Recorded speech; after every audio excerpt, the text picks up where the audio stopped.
On June 16, as Indian troops marched into the Doklam plateau alongside troops from Bhutan to stop China from building a road and unilaterally changing the situation on ground.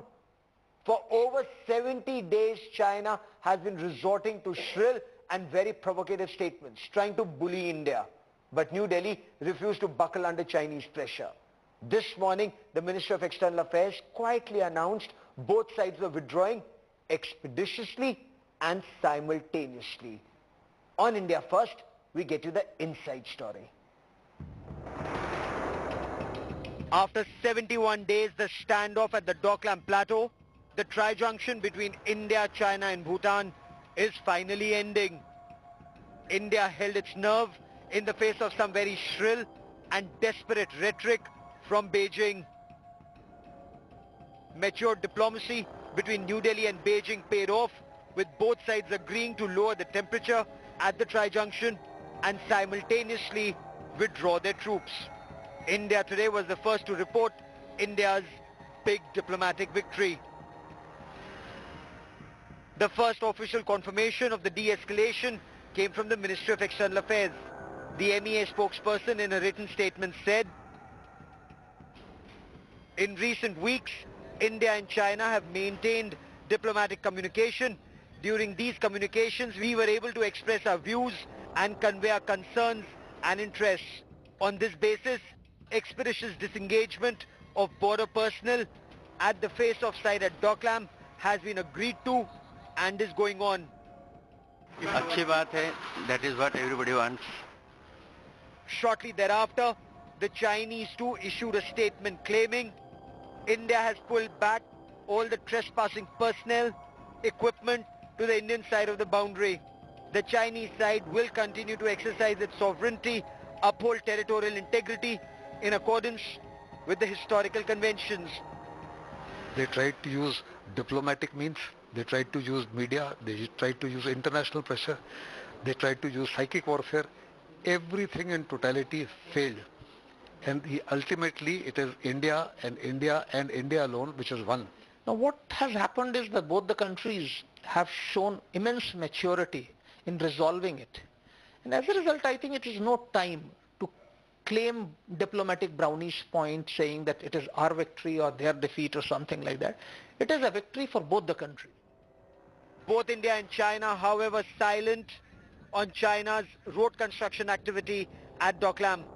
China made it clear it will continue patrolling the area, which would mean a return to status quo ante. What China has not officially said that it too is simultaneously withdrawing from the plateau. The two countries have put an immediate stop to the war of words that had the world worried at one point. The principal opposition party, the Congress, advised the Narendra Modi government to continue with its diplomatic engagement with China. It is important that both the countries, being strategic partners, neighbors, and large developing countries, work with sincerity, guided by the principles and parameters of the 2005 agreement. India, instead of responding to China's shrill rhetoric, had calmly suggested both armies withdraw simultaneously and find a solution through negotiation. हम क्या चाहते हैं? हम ये चाहते हैं कि अगर संवाद चल रहा है कि भाई अगर कोई बातचीत बैठकर करनी है तो दोनों अपनी अपनी सेनाएं हटाएं, तो कोई भी अनरीजनेबल बात भारत की तरफ से नहीं हो रही है.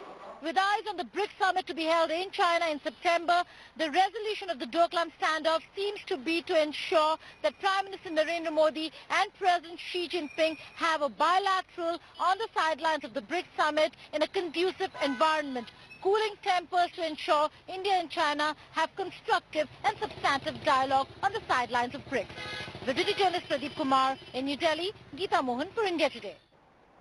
But through the past 71 days, China continued to bully India day in and day out, reminding India of 1962. They kept saying either withdraw or face consequences. 71 days. So what suddenly changed? India Today now gets you the inside story about how this breakthrough came. According to top sources in the government, and this is what sources are telling India Today's Manjeet Singh Negi, when National Security Advisor Ajit Doval met his Chinese counterpart, the State Councillor Yang Jaichir in Beijing during the big BRICS NSA's meet, there was initial conversation about how to bring tempers down. Their parleys continue between the two NSAs quietly away from the public glare. There were also telephone conversations along with diplomatic efforts to resolve the issue. The Chinese have agreed they will not build a road. That's the assurance. They will not build a road in the Doklam area, and they have agreed to withdraw their troops. That's being verified by India. There is simultaneous withdrawal after verification. It seems the Indian side has also made the Prime Minister's visit to Xiamen for the BRICS summit conditional, as India wanted to resolve this issue ahead of the Prime Minister's visit. Also, the Army's tough stand on ground helped putting pressure on China to resolve the issue. China has agreed to withdraw its troops and not build a road, and this is being termed as a major victory for the Narendra Modi government and the diplomacy and the military might that India has projected.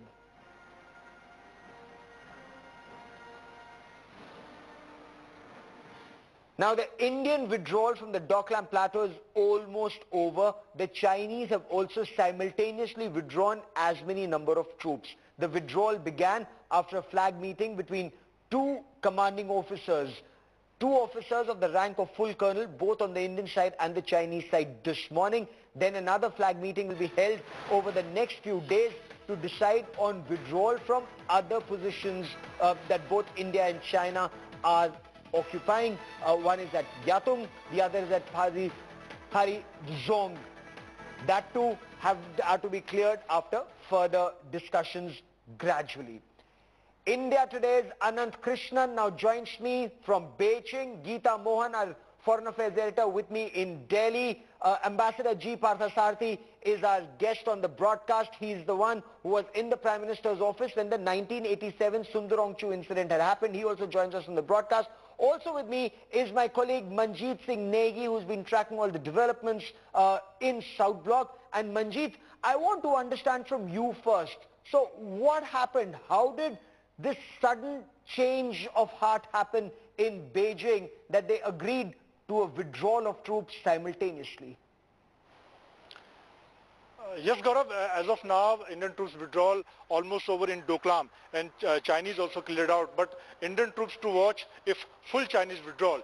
And in next few days, the flag meeting to decide other position Indian and Chinese troops occupying, especially 4th position. And actually the Doklam breakthrough to start happened at Hamburg meet, where the Chinese President Xi Jinping and Indian Prime Minister Narendra Modi decided that NSA, both countries, should start talk on Doklam. Okay. Anant, what's the word from Beijing? How is China wording its stance to its domestic audience? Well, Gaurav, as you can imagine, they are wording it very carefully. The Chinese Foreign Ministry focusing on India's withdrawal from Doklam. But it's important to clarify that both seem to be speaking of different withdrawals. India is referring to both disengaging from the standoff site. But China, speaking of Doklam as a larger region where it has been patrolling in the past as well, so drawing attention from the fact that it's going to continue keeping a presence in Doklam, but not mentioning anything about the road construction. So the way both sides have framed it allows both sides to sort of frame this as a victory. So in that sense, the Chinese have been doing that as well, and you can expect the state media to tom-tom this as a victory for Beijing as well in the days and weeks ahead. Okay. Geeta, MEA issued one statement. The Minister of External Affairs had one statement in the morning and then another in the evening, insisting that both India and China are withdrawing and that it's being verified mutually. So what's the inside story when it comes to road construction, whether China will go ahead with it or it's a complete no-no? Well, for now, Gaurav, the mutual and simultaneous withdrawal is what was the understanding, the Doklam disengagement understanding that was put out at around 12 o'clock today, after which there was a clarification because the first statement did not speak of India and China. So to clarify that it was mutual, the second statement was put out where very specific mention was made of India, China, border personnel of India, China, both disengaging at the same time. Having said that, Gaurav, we also have reports from highly placed sources that construction in Doklam by the Chinese side has stopped, that there were bulldozers that the Chinese side had brought in. That has gone back, which means that the understanding was not a withdrawal of troops, it was about withdrawal of Indian troops equaling stopping construction on the Chinese side. This is a disputed territory. Patrolling is allowed and has been ongoing for years, is what we've been told, and will continue. India did not object to patrolling. India objected to the construction, and that, according to highly placed sources, Gaurav, has stopped. Significant. Ambassador Parthasarathy, patrolling was happening earlier, patrolling will continue to happen, but road construction not happening is the assurance. So, India did not buckle under pressure, despite shrill Chinese rhetoric. What worked in India's favor, Ambassador? I think what worked in India's favor was the Chinese, one, did not expect us to stand so firmly. They seem to have forgotten that this was an area where we enjoyed total military superiority, which was unchallengeable. That was proved in 1967. And then there is a certain hubris. They have bullied every neighbor. I mean, I was just doing a count this morning on their maritime boundaries: South Korea, Japan, Taiwan, Vietnam, Philippines, Malaysia, Brunei, Indonesia, everybody. And I think one thing which is, they sort of really send them up is even the Vietnamese have yielded on the South China Sea with regard to oil exploration. So they want to try it with us. So there are two major things I want to say which emerge from this. Okay. Without the road construction, there's no way they can get near our tri-junction. That's guaranteeing our security. Second, we have stepped in to push them back from entering a disputed territory with Bhutan.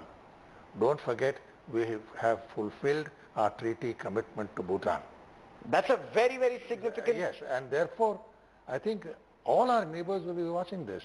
I only sincerely hope that when the government projects this point should be made clear. We have a treaty commitment with Bhutan. Yes, but that is something perhaps the government is still waiting and watching. That will come. That will come when this becomes almost irreversible, because these things will take time. Very interesting. That's a very important point you make.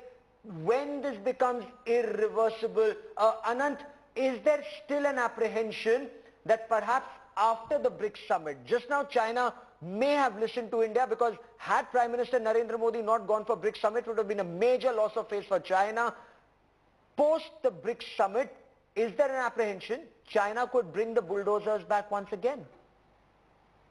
Gaurav, at this stage, I think we certainly can't rule that out. When asked about this very same question, the Chinese Foreign Ministry only said they will continue to exercise their sovereignty.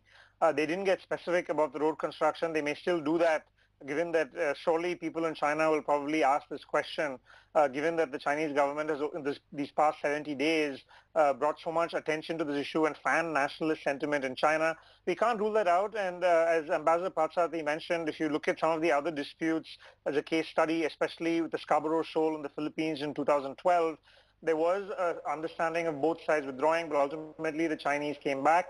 So it's something that we certainly can't rule out at this stage. What are systems of checks and balances that India can have in place, Ambassador? Because China in the past has gone back on its word many times. In this particular terrain, I was serving in the neighboring corps and 4 corps in my army days, and when I've spoken here, we're sitting on the heights. We'll spot them the moment they come with any equipment. And they won't want to repeat this fiasco. That is Manjeet? that is one basic point. But more importantly, as a friend from Beijing said, they have got away with murder with every other country. Yes. The only persons who have stood up are the Japanese and us. Yes. Even Vietnam's caved in.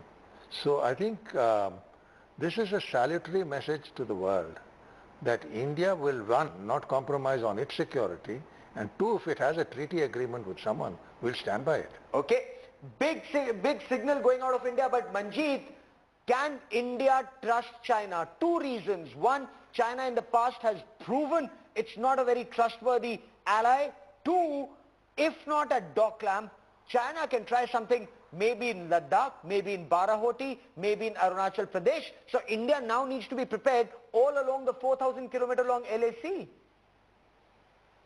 Yes, Gaurav, definitely Indian troops to close watch on Chinese movement on the, especially in Doklam and other four area where both army occupying position.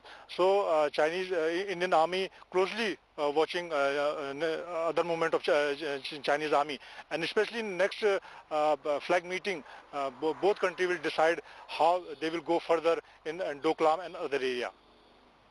Okay. Geeta, what is India's fallback plan? Should China try something post the BRICS summit? We've seen a lot of shrill statements coming from China. Shrill statements continue to come from China. Is that only for domestic consumption? Should India ignore it, or should India be prepared for something that can happen post the BRICS summit? Well, no reason to ignore, Gaurav. We were having this conversation earlier also with Shiv when we were talking about the fact that Doklam happened during Astana when Chinese President Xi Jinping was shaking hands with Prime Minister Narendra Modi. When President Xi Jinping was in India, there was another incident that took place in Ladakh. And when Prime Minister Narendra Modi had gone for his bilateral visit, there was an incident again at the border. Will not be a surprise if something happens and if there is a standoff, even as Prime Minister Narendra Modi is in Sherman. Now, while there has been a lot of speculation on whether if the Prime Minister's visit was at stake over here and is the reason why the Chinese buckled, it's not so much as Prime Minister visiting China, because that was almost certain that he would be, but it's the bilateral meeting that would have taken place on the sidelines of BRICS summit that was more important, which is where the negotiations were taking place and going on. We've spoken to the Chinese ambassador at the Nepalese reception, Nepalese Prime Minister's reception, and he said the same thing. Decisions are and discussions are underway for a decision to be taken on the bilateral meeting between President Xi Jinping and Prime Minister Narendra Modi. Ambassador, that's a very important point that Geeta is making. We've had a history. Each time there's a summit level meeting between India and China, either there's a Chumar or a Depsang. We even saw that even when Prime Minister Narendra Modi opened his heart out to Xi Jinping at Ahmedabad, you had Chinese soldiers who came into Indian territory, and that was disgraceful on their part. They could try the same when the Prime Minister is at Sherman. The humorous side of this is that they are interacting too much with the Pakistanis who defy civilian authority, their army. Now, but more seriously here, they are going to try several things. One, do you know that there is already a fiber optic link between the Chinese army headquarters in Kashgar, in Xinjiang, and Pakistan's GHQ? The collaboration is becoming much closer. So they are going to do the pressures themselves, and they are now refusing to act against Pakistani terrorist organization. So Pakistan will feel encouraged to keep needling us. But so that's where India is hitting Pakistan hard at the LOC. Yes, but but the fact of the matter is, we should be prepared for any eventuality, even in winter. One last point, from whatever little reading I have done, I find that while they are certainly better equipped, there are a large number of reports across the world suggesting that all is not well with the type of people being recruited into the Chinese army. Their fitness levels are being questioned. Fitness levels, the one-child policy, spoiled brats, and the disgraceful performance. In UN operations in Sudan. Oh, absolutely. They abandoned posts and ran away. And India had to go and help them out to strengthen their defenses. Absolutely, Ambassador. We will track the stories very closely. No, there is no way that India can afford to underestimate China, but at the same time, as Chief of the Army Staff General Bipin Rawat said, be prepared all along the 4,000 kilometer long line of actual control. To all my guests, many thanks for joining me. I now want to briefly shift focus to a big story we've been tracking through the day, and that is, howsoever high a person may consider himself to be, the law is finally above everyone, and that was proven today.